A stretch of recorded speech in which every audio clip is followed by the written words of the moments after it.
Hi friends, welcome to ஷோலாக். நீங்கள் Bigg pass அப்படியே தான் பார்க்க போகிறோம். பிக் பாஸ் சீசன் வந்து 9 வந்து பார்த்தீங்கன்னா அக்டோபர் 5, அதாவது நெக்ஸ்ட் வீக் வந்து ஸ்டார்ட் ஆக போகுது. அதுக்கான எல்லா ப்ரொமோஸ் எல்லாமே நீங்கள் ரீசெண்டாக பார்த்துருப்பீங்க.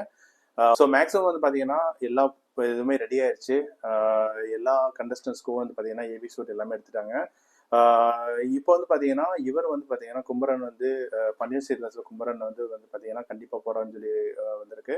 ஆல்ரெடி நம்ம வந்து ஃபர்ஸ்ட் ஒரு லிஸ்ட் ஆஃப் பீப்புள்ஸ் வந்து போட்டிருந்தோம், யார் யார் வர போகிறாங்க, என்னென்ன லிஸ்ட் வரப்போகுது அப்படின்னு சொல்லி போட்டிருந்தோம். அதில் வந்து பார்த்தீங்கன்னா இவர் கண்டிப்பாக போகிறாரு. அப்படியே வந்து பார்த்தீங்கன்னா உள்ளே போகிற மாதிரி பிக் பாஸ் கண்டஸ்ட் உள்ளே போன மாதிரி வந்திருக்கு. ஸோ மேக்ஸிமம் வந்து இவர் வந்து பார்ட்டிசிபேட் பண்ணுறதுக்கு வந்து அதிக சான்ஸ் இருக்குது. பொதுவாக வந்து பார்த்தீங்கன்னா பன்னீர்செல்வம் இருக்கவங்களுக்கு கண்டிப்பாக சான்சஸ் கொடுப்பாங்க.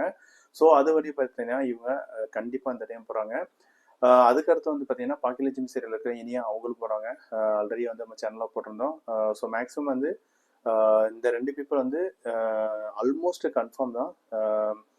நம்ம வந்து பார்த்தீங்கன்னா ஒரு குறிப்பிட்ட ஒரு 10 பேர் வந்து லிஸ்ட் வந்து ஆல்ரெடி ஆட் பண்ணிருக்கோம். பக்கத்தில் இந்த சேனல் அப்படி போய் பாருங்க. ஸோ அது போக பார்த்தீங்கன்னா இந்த டே வந்து ரூல்ஸ் வந்து பார்த்தீங்கன்னா கொஞ்சம் டிஃப்ரெண்ட்டாக மாற்றுவாங்க அப்படின்னு நினைக்கிறேன். ஏன்னா வேற டிவி இது வாங்குறதுனால பார்த்தீங்கன்னா கொஞ்சம் சேஞ்சஸ் பண்ணுவாங்க.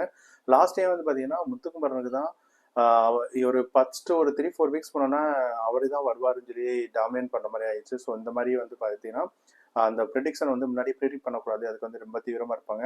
அதனால எதுவுமே நம்பக்கூடாது. அதுக்காக அந்த ஒன்றுமே புரியல அந்த சீரிஸை போடுவாங்க. பழக தான் தெரியும். அதனால டெய்லி பாருங்க, அப்பதான் யார் யார் என்ன விஷயம் பண்றாங்க அப்படின்னு தெரியும் சொல்றதுக்காக தான் அந்த மாதிரி வீடியோ போட்டுருக்காங்க. ப்ரொமோஷன் வந்து பார்த்தீங்கன்னா யாரும் பிளைண்டா நம்பாதீங்க. அதுக்காக தான் வந்து பார்த்தீங்கன்னா அந்த ஒன்றுமே புரியல சீரிஸை போடுறாங்க. ஸோ டெய்லி என்ன நடக்குது பாருங்க, பார்த்தா தான் உங்களுக்கு புரியும். அதுக்கடுத்து நீங்கள் வந்து ஓட் பண்ணுங்க.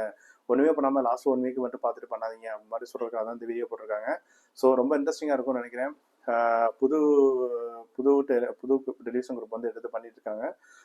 அதனால வந்து பார்த்தீங்கன்னா ரூல்ஸே எனக்கு தெரிஞ்சு சேஞ்ச் பண்ணுவாங்க. இன்னொன்று சொல்லியிருக்காங்கன்னா 2-3 பீப்புள்ஸ் வந்து ஒரே டைம் வெளியே இருக்க மாதிரி பிளான் பண்ணுவாங்க. அப்புறம் சீக்ரெட் ரூம் வந்து நீங்கள் லாஸ்ட் 2-3 சீசனாக பார்த்தீங்கன்னா சீக்ரெட் ரூமே யூஸ் பண்ணலை. ஸோ சீக்ரெட் ரூம் யூஸ் பண்ணுறதுக்கு அதிகம் வாய்ப்பு இருக்குது. ஸோ நம்ம பொறுத்து இருந்து பார்க்கணும் யார் யார் எப்படி போவாங்க, என்ன மாதிரி புது ரூல்ஸ்லாம் கொண்டாட போகிறாங்க அப்படின்னு சொல்லி வெயிட் பண்ணி பார்ப்போம். அதே மாதிரி செட்டப் இருக்கா, ஏதாவது சேஞ்ச் இருக்கா அப்படின்னு சொல்லி பார்ப்போம், வெயிட் பண்ணி பார்ப்போம். இந்த வீடியோ உங்களுக்கு பிடிச்சிருந்தா கண்டிப்பாக லைக் பண்ணுங்கள், மறக்காம சேனலை ஃபாலோ பண்ணுங்கள். தேங்க்யூ.